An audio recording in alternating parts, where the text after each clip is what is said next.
Hello বন্ধুরা, আসসালামু আলাইকুম। আমি জ্যাক তোমাদের সামনে আরও একটি নতুন গল্প নিয়ে হাজির হয়েছি। আজকের গল্পটি অনেক সুন্দর এবং শিক্ষণীয়। একবার এক ইঁদুর লক্ষ্য করলো যে বাড়িতে ইঁদুর মারার ফাঁদ পাতা রয়েছে। সে খুবই ভয় পেল। ফাঁদটি অকেজো করার জন্য সে ওই বাড়িতে থাকা মুরগির সাহায্য চাইল। মুরগি ঘটনা শুনে জবাব দিল, ফাঁদটি আমার কোনো ক্ষতি করতে পারবে না, অতএব আমি এখানে কোনো সাহায্য করতে পারবো না।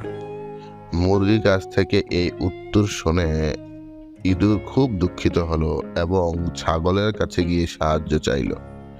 ছাগল ফাঁদের কথা শুনে বলল, ওই ফাঁদ বড়দের জন্য নয়, এই ফাঁদ আমার কোনো ক্ষতিই করতে পারবে না, আমি এখানে তোমাকে কোনো সাহায্য করতে পারবো না।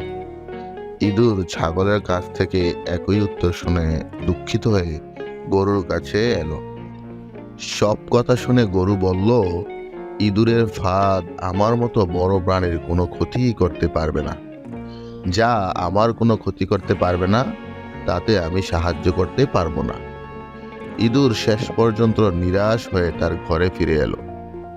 রাতের বেলা বাড়ির কর্ত্রী অন্ধকারের ভিতর বুঝতে পারলেন যে ফাঁদে কিছু একটা ধরা পড়েছে।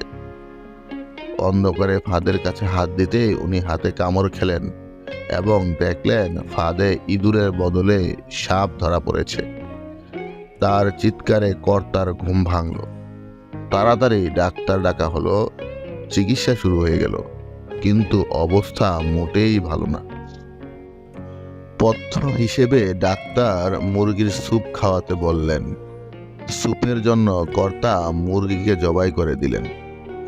অবস্থা আস্তে আস্তে আরো খারাপ হতে লাগলো। দূর দূরান্ত থেকে আরো অনেক আত্মীয় স্বজন আসতে লাগলো। বাধ্য হয়ে কর্তা ছাগলকে জবাই করলেন মেহমানদের আপ্যায়ন করার জন্য। আরো ভালো চিকিৎসার জন্য অনেক টাকার দরকার হতে লাগলো। অবশেষে বাড়ির কর্তা তাদের গরুটিকে কসাইখানায় বিক্রি করে দিল।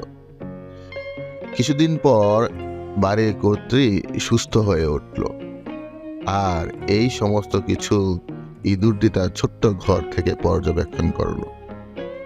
বন্ধুরা, এই গল্পের মূল শিক্ষাটা হচ্ছে, আমরা যদি প্রতিবেশীর ছোট ছোট দুঃখেও যদি শেয়ার হতে পারি, শরিক হতে পারি, তাহলে আমরা বড় বড় বিপদ থেকেও রক্ষা পেতে পারবো।